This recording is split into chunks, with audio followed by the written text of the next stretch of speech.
Bismillahirrahmanirrahim. Assalamualaikum warahmatullahi wabarakatuh. Saya Nur Ain Aida binti Muhammad Arifin akan membentangkan konsep kendiri dalam tajuk personality dan konsep kendiri. Pertamanya kita akan lihat kepada definisi konsep kendiri.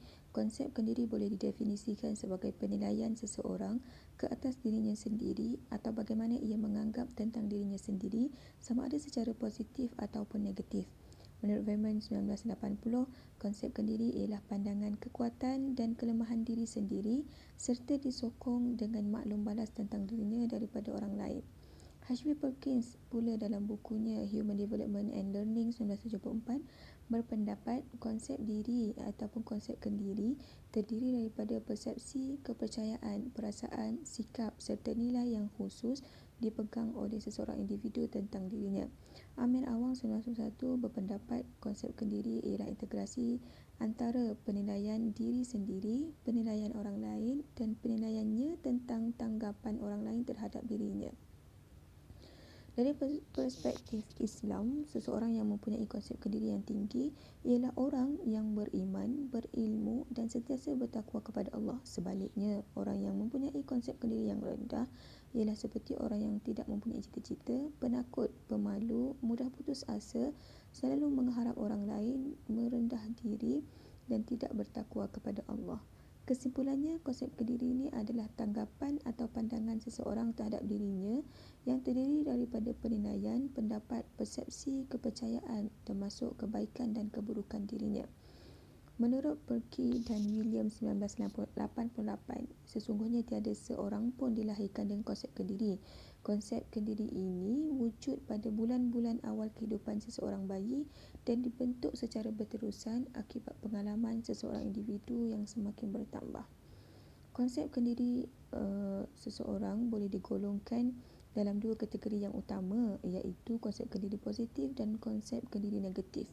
Menurut Noren dan Habibah 1997, konsep kendiri boleh dibahagikan kepada konsep kendiri positif dan negatif. Konsep kendiri positif adalah seseorang yang mempunyai pandangan positif terhadap diri atau berpuas hati dengan dirinya sendiri, beramah dan mudah berkawan, menghargai pemberian orang lain dan bersedia memuji orang lain, mudah bersosialisasi dengan orang lain, mempunyai rasa yakin diri yang tinggi dan berasa bangga dengan kebolehan diri dan berani mencuba perkara baru. Konsep kendiri negatif pula adalah seseorang yang mempunyai pandangan rendah terhadap dirinya sendiri, suka meminta pertolongan dan tidak pandai berdikari dalam melakukan segala perkara, tidak berpuas hati dengan apa yang diterimanya, bersifat curiga, prasangka dan tidak percaya kepada diri sendiri dan orang lain, amat kecewa apabila menerima kritikan dan selalu menimbulkan masalah. Seterusnya, faktor-faktor yang mempengaruhi konsep kendiri negatif dan positif. Okey, kalau positif, sentiasa memperoleh ganjaran yang positif sejak dari kecil apabila melakukan sesuatu, sama ada mendapat kejayaan mahupun kegagalan. Sentiasa mendapat kasih sayang dan layanan yang baik daripada ibu bapa dan keluarga. Keadaan keluarga yang stabil dan harmoni juga akan membantu seseorang membina konsep kendiri yang positif dan baik. Sering mendapat pengiktirafan sama ada dari ibu bapa, guru ataupun rakan-rakan. Kalau negatif, kurangnya kasih sayang, perhatian dan belayan daripada ibu bapa, guru ataupun orang-orang yang di sekelilingnya. Keadaan keluarga yang kucak-kacir serta dengan keadaan ibu bapa yang sering bergaduh juga memberi kesan negatif pada pembentukan konsep kendiri anak-anak. Kedudukan sosioekonomi keluarga yang rendah turut memberi kesan negatif. Fizikal yang tidak sempurna juga dapat membentuk konsep kendiri yang negatif seperti cacat fizikal. Seperti yang kita ketahui, faktor utama yang mempengaruhi pembinaan konsep kendiri anak-anak adalah ibu bapa ataupun keluarga dan persekitarannya. Perkembangan konsep kendiri dibahagikan kepada 5 peringkat, iaitu pada waktu bayi. Pada ketika ini bayi tidak mempunyai konsep kendiri, dan pada 18 hingga 24 bulan mulanya pembentukan konsep kendiri dan penilaian kendiri, iaitu kanak-kanak dapat mengenali diri mereka sendiri melalui gambar ataupun melalui cermin. Pada 18 hingga 30 bulan, perkembangan autonomi, lawan malu dan ragu Iaitu pada peringkat ini, kanak-kanak diberi peluang untuk melakukan sendiri secara berdikari tanpa perlunya bantuan daripada orang lain. Pada peringkat 3 hingga 11 tahun, mulanya sosialisasi dan internalisasi, iaitu kanak-kanak dibantu untuk mempelajari kemahiran, tingkah laku, nilai untuk menjadikannya seorang yang berguna untuk masyarakat pada masa hadapan. Pada peringkat 12 hingga 18 tahun pula, mulanya pembentukan identiti lawan keliru identiti. Remaja adalah tahap seseorang pelajar mencari identiti sendiri ekoran dari perubahan fizikal yang dialaminya. Implikasi konsep kendiri terhadap guru.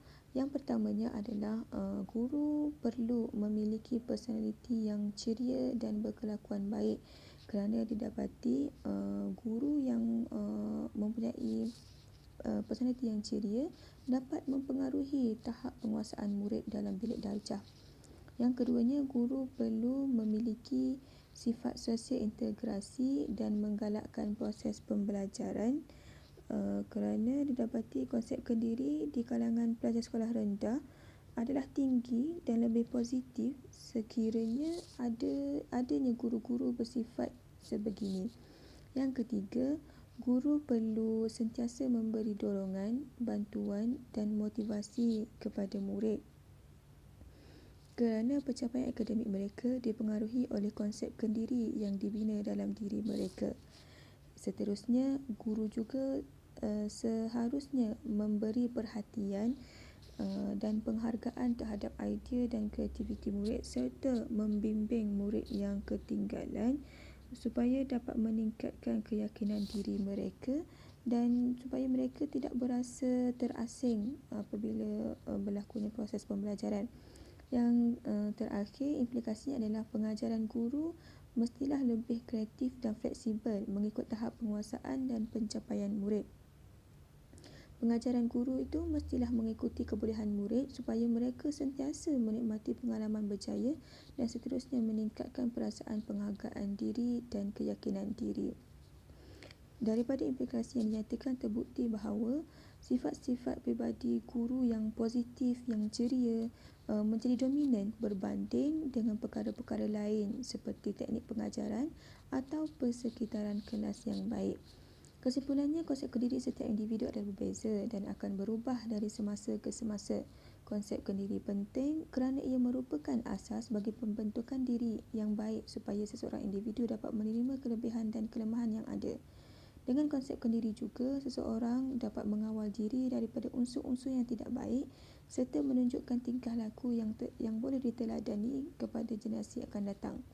Selain itu, konsep kendiri juga merupakan asas bagi meningkatkan keyakinan dan kebolehan diri bagi menghadapi cabaran hidup yang akan datang. Kesimpulannya, konsep kendiri adalah penerimaan diri sendiri sama ada secara positif ataupun negatif. Okey, setakat itu sahaja pembentangan saya. Terima kasih. Assalamualaikum warahmatullahi wabarakatuh.